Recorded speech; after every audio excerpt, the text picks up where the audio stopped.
그 다음에 거기 밑에 보시면 재무제표 항목의 구분과 무슨 표시요? 통합 표시. 요게 뭐냐면 요거를 일명 중요성이라 그래요. 무슨 성이라 그런다고요? 중요성. 그래서 중요하면은 따로 표시해야 돼요. 구분이라는 게 뭐죠? 나눠서 표시한다는 뜻이에요. 그 다음에 통합의 뜻은 뭐예요? 합치는 거예요. 그래서 중요하면은 따로 표시하고 덜 중요하면 어떻게 하라는 얘기예요? 합쳐라. 그래서 우리가 배운 거 하나 있어요. 얘는 통합 표시예요. 맞죠? 수도요금, 전기요금, 가스요금, 난방요금. 근데 왜 합쳐요? 네, 덜 중요하니까. 왜냐면 회사에서 일반적으로 수도요금, 전기요금, 가스요금, 난방요금이 어마무시하게 많이 나오진 않잖아요. 막 몇 천만 원 막 이렇게 나오는 건 아니니까 덜 중요하니까 어떻게 하자? 합치자. 근데 나중에 배우는데요. 우리 아직 안 배웠는데 그 공장에서는 제가 오라고 쓰면은 제조예요. 어디라고요? 제조. 공장에서는 전력비라는 걸 따로 써요. 무슨 비라고 따로 쓴다고요? 전력비. 왜 전력비라는 걸 따로 쓰냐면 공장의 전기요금 어마무시합니다. 네. 웬만한 곳 공장 가시면 거의 천 단위로 나와요. 왜냐면 기계를 돌리다 보니까 기계가 먹는 게 어마무시하거든요. 그래서 저 예전에 다니던 데도 전기요금이 몇 천만 원씩 나왔어요. 왜냐면 기계를 한 세네 대씩 돌려버리니까. 그러면은 회사 입장에서는 중요하잖아요. 중요하면은 어떻게 쓰자? 따로 쓰자. 근데 덜 중요하면 어떻게 쓰자? 합치자. 이렇게 이제 나누어져 있습니다. 근데 요거는 나중에 분기 연습할 때 자세히 볼 거니까 그때 보셔도 돼요. 지금은 그냥 간단하게 설명만 드리는 겁니다. 더 중요성이라는 게 뭐냐면 금액이 크면은 뭐라고 보는 거예요? 중요하다. 금액이 작으면 덜 중요하다. 이렇게 보는 겁니다. 안 중요한 건 없어요. 덜 중요한 거지. 그 다음에 비교재무제표의 작성에다가는 이렇게 적어주시면 감사하겠습니다. 단기하고 전기. 비교의 뜻. 말 그대로 뭐 하는 거예요? 비교하는 거예요. 근데 문제는 뭐냐면 우리 회사하고 다른 회사하고 비교할 수 있다 없다? 없다. 왜요? 규모라던가 상황이 다 틀리니까. 그래서 삼성전자가 잘 되면 우리나라 업체들이 다 잘 되는 건 아니죠. 네. 그래서 비교를 하는데 누구랑 비교하는 거냐면 나랑만 비교하는 거예요. 그래서 올해 거하고 작년 거하고 비교하는 겁니다. 그래서 뉴스 보다 보면 삼성전자의 뭐 3, 4분기 매출액이 작년에 비해서 몇 프로 늘었다. 이런 식으로 얘기하지 뭐 삼성이 SK보다 뭐 몇 프로 늘었다 이런 얘기는 안 합니다. 왜냐면 규모의 차이가 있으니까. 네. 근데 중요한 건 우리 부모님들은 그런 거를 생각 안 하고 그냥 비교합니다. 저번에 얘기했죠. 네. 그래서 항상 비교할 때에는 똑같은 사람하고 비교를 해야 돼요. 원래는. 근데 나하고 똑같은 사람 있다 없다? 없다. 그러니까 사람은 비교하면 안 돼요. 근데 비교하려고 노력해요 안 해요? 하잖아요. 그래서 저도 이제 조금씩 철이 들어가는 게 예전에는 좋은 사람, 나쁜 사람 이렇게 비교했거든요. 근데 요즘엔 어떻게 비교하냐면, 그러니까 어떻게 생각하냐면 나하고 맞는 사람, 나하고 안 맞는 사람 이렇게 생각을 하려고 노력을 해요. 왜냐면 내가 저 사람은 나쁜 사람이라고 꼭 집어버리면 그 사람 관련돼서는 안 좋은 것만 보려고 나 자체가 노력을 하더라고요. 그래서 지금은 나하고 맞는 사람, 나하고 안 맞는 사람, 안 맞는 사람이지. 그래서 저는 대놓고 그런 얘기도 해요. 일하는 데라 나하고 이렇게 얼굴 붉히면서 얘기하는 거지. 그냥 바깥에서 만났으면 그냥 술 한잔 하면서 웃으면서 만났을 거라고.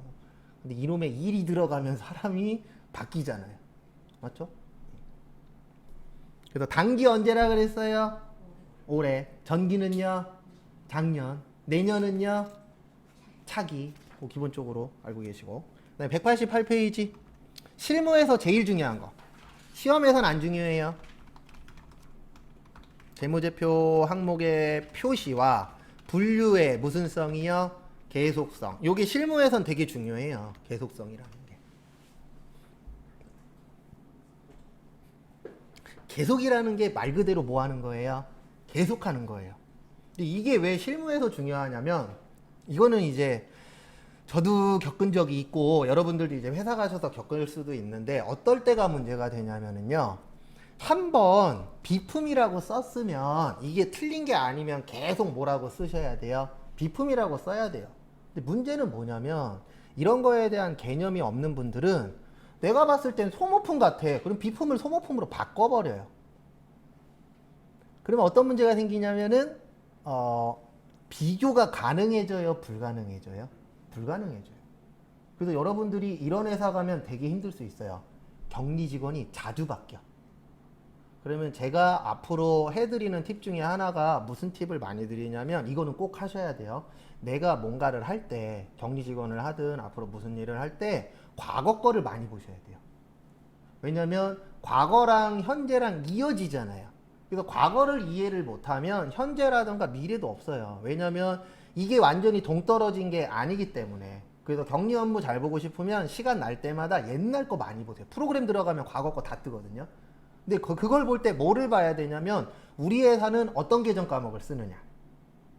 우리한테는 그게 중요하거든요. 그래서 우리 회사는 당좌예금을 많이 쓰냐 보통예금을 많이 쓰냐 이런 부분들을 빨리빨리 파악하시면은 내가 업무 보는데 좀 더 플러스가 돼요.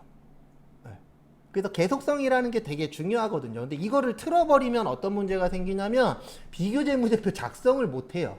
비교가 안 되잖아요. 왜냐면 갑자기 없던 놈이 튀어나와. 그 다음에 기존에 있던 거는 막 없어져. 근데 이제 제일 문제는 아까 제가 계속 바뀌는 데라 그랬죠. 왜냐면 어떨 때가 제일 힘드냐면 만약에 여기가 2달에 한 번씩 격리 직원이 바뀌어.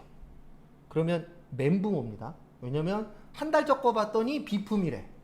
3달 전 거 봤더니 소모품이래. 5달 전 거 봤더니 사무용품이래. 막 하나 가지고 오락가락 하는 회사들이 있어요. 그러면 되게 힘들어요, 초반에. 그러면 내가 기준점을 다시 잡아줘야 돼요. 근데 일반적으로 우리는 처음 들어갈 때 신입이잖아요. 신입이 기준점 잡기가 되게 어때요? 애매해요. 그래서 원래 신규 회사는 신입보다는 경력직을 뽑아서 하는 게 제일 좋아요. 근데 신규 회사가 이제 돈이 없다 보니까 신입들 뽑죠. 가끔씩 연락 와요. 무슨 연락이 오냐면 이거 어떻게 해요? 저희 회사 지금 처음이에요. 그러면 죄송한데 제가 해드릴 수 있는 얘기는 하나밖에 없어요. 세무사 직원하고 맞추라고. 왜냐면 제가 알려드릴 수 있는 건 이건 알려드릴 수 있어요. 이 상황에서 이 계정 과목 쓰라고 하는데 왜 그래요는 알려드릴 수 있어요. 그건 제가 생각을 하면은 이 회사는 요럴 때 이런 걸 쓰나 보다라고 설명은 드릴 수 있는데 이거 이럴 때 못 써요 라고 얘기하면 제가 설명을 못 드려요. 왜냐면 저하고 일할 거 아니잖아요. 그래서 세무사 사무실에 물어봐서 조율하시라고. 제가 해드릴 수 있는 얘기는 이거밖에 없어요. 왜냐면 나하고 일할 거 아니니까. 나하고 일할 거면은 이럴 때 이거 쓰세요라고 정확하게 정해드리겠죠. 근데 저하고 일할 게 아니기 때문에 그럴 때는 세무사 사무실 직원하고 맞추시는 게 가장 뭐예요? 좋아요. 근데 첫 회사가 신규 회사는 안 좋아요. 그리고 되도록이면 이게 되게 힘든 얘기인데 처음 들어갈 때는 나를 가르쳐 줄 수 있는 사람이 한 명 정도 있는 대로 가시는 게 어때요? 좋기는 한데 중요한 건 그런 회사들은 일자리가 그렇게 많지 않아서 대부분 대부분 격리 직원이 한 명인데로 갈 경우들이 많아요, 적어요? 많아요. 그래서 처음에 면접 볼 때는 누구한테 배우면 된대. 그래갖고 취업 돼갖고 나중에 일하다가 몰라서 물어보면 그 사람도 솔직히 모르는 사람이야. 전체적인 내용을 하나도 몰라. 그러면 이제 그때부터는 좀 스트레스를 받는 거죠. 왜냐면 내가 어느 정도 풀어놔야 되기 때문에. 근데 그런 건 있어요. 그런 회사 가서 잘만 버티시면 내가 볼 수 있는 눈이 넓어져요. 왜냐면 내가 그만큼 고민을 하니까. 근데 이렇게 떠주는 거 먹는 회사만 가시면 그 회사에서는 괜찮지만 이직했을 때 타격이 좀 있어요. 왜냐면 나는 주는 것만 받아먹던 사람이기 때문에 이직을 했는데 내가 뭔가를 만들어야 돼. 그러면 만들지 못해요. 왜요? 해본 적이 없으니까. 근데 정답은 없어요. 그냥 전 이렇게 설명드려요. 어떤 회사가 좋은 회사예요? 월급 많이 주는 회사. 그 다음에 칼퇴하는 회사. 그래서 저는 저 배울 때, 저 어렸을 때 저 가르쳐 주신 분이 맨날 얘기했어요. 제일 좋은 회사는 사장님하고 너하고 둘이 있는 회사야. 왜냐면 사장님이 맨날 영업하러 싸돌아 다닐 테니까. 누구 혼자 있어요? 나 혼자 있어. 그러면 나 혼자 있으면 내 맘대로 해도 되잖아요. 그리고 월급 많이 주는 회사야. 칼퇴도 해. 없습니다. 맞죠? 그런 회사 있어요? 없어요? 없어요. 있기는 있더라고요. 근데 되게 드물어서 그렇지. 또 저 예전에 서울에서 수업할 때 한 분이 격리 직원을 원래 했었대요. 근데 법학과 나왔다 그러더라고요. 근데 되게 좋은 회사예요. 왜냐면 외근 나갔다가 들어오기 싫으면 그냥 집에 가면 된대요. 4시 이후에는. 그리고 딱 한마디 드렸죠. 그 좋은 회사를 왜 그만두셨어요? 그랬더니 교통사고 나갔고 못 다니는 상황이라 그만뒀다 그러더라고요. 월급도 괜찮았어요. 한 300 정도 받는다 그랬으니까. 그때 무슨 생각 들었냐면 나도 저런 회사 다녔으면 좋겠다. 근데 항상 누구는 아니에요. 나는 아니야. 그게 참 슬퍼요. 주변에 보면은 되게 돈 버는 거 쉽게 버시는 분들 있잖아요. 내가 봤을 때. 근데 그건 나는 아니야. 난 되게 어렵게 배워. 어렵게 벌어. 항상 그러니까. 그 다음에 밑에 보시면 재무제표의 작성 방법 1번에 구분 표시라고 있어요. 이게 뭐냐면 우리 재무제표에 세 가지, 그 재무상태표에 세 가지 나온다 그랬죠. 자산, 부채, 자본. 이렇게 나누어서 표시한다 그래서 무슨 표시요? 구분 표시. 그 다음에 두 번째 1년 기준 및 무슨 배열법? 유동성 배열법. 그래서 저는 이거를 이렇게 설명드려요. 현금화가 빠른 순서.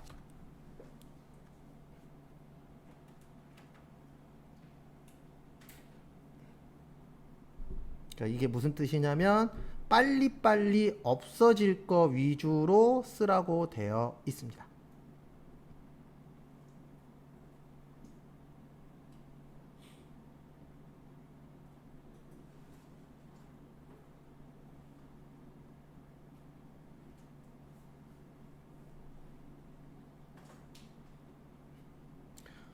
그래서 제가 아까 항상 1번 타자는 누구라 그랬어요?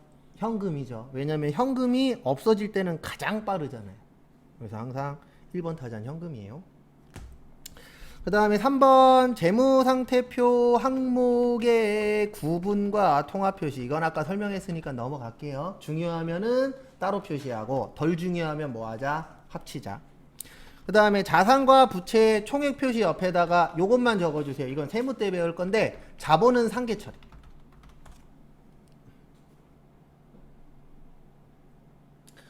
저놈의 상계 처리가 세무 때 우리 머리를 좀 아프게 합니다. 요거는 따로 한 두세 시간 정도 연습할 거예요. 왜냐면 꼭 할 줄 알아야 되는 파트라. 총액의 뜻이 뭐예요? 네. 그래서 자산과 부채는 전체적인 금액으로 표시하라고 되어 있고요. 상계의 뜻은 뭐예요? 서로 계산하라는 뜻이에요. 그러니까 이게 뭐냐면 예를 들어 드리면 이런 거예요. 내가 친구한테 받을 돈이 1,000만 원 있어요. 얼마 있어요? 1,000만 원. 갚을 돈이 800만 원 있어요. 얼마 있어요? 800만 원. 그러면 1,000만 원 받아서 800 줘요? 200만 원만 받아요? 200만 원만 받죠? 이거를 상계처리라. 그러니까 상계처리라는 게 대단한 거 아니에요. 주고받을 게 있어. 그러면 서로 빼고 상자가 서로 상자예요. 그래서 서로 계산하고 뭐 해라? 처리하자. 그래서 무슨 처리라 그래요? 상계처리. 그래서 나중에 요거에 대해서는 자세하게 볼 겁니다. 그 다음에 190페이지로 넘어오세요. 그리고 지금 설명하고 있는 건 저기 이론 문제 풀이할 때 다시 설명드릴 거예요. 왜냐면 초반에 한 바퀴 돌 때 동안은 그냥 훑어보기예요. 이런 걸 알아야 되네. 아우 이거 골치 아프겠다. 뭐 이 정도. 그 다음에 손익계산서의 작성 방법. 아까 우리 재무상태표는 구분해서 뭐 한다 그랬죠? 표시한다 그랬죠. 네. 손익계산서는 구분해서 계산해요. 그래서 무슨 계산서라 그래요? 손익계산서. 손익계산서의 뜻이 뭐라 그랬죠? 손해 났냐? 이익 났냐? 뭐 하자? 계산하자. 네. 그래서 무슨 계산서라고요? 손익계산서. 순서는 좀 틀려요. 제가 적어드리는 거랑. 그 다음에 두 번째 발생주의 옆에다가 요거 하나만 써주세요. 발생주의는 비용이고요. 실현주의는 수익이에요.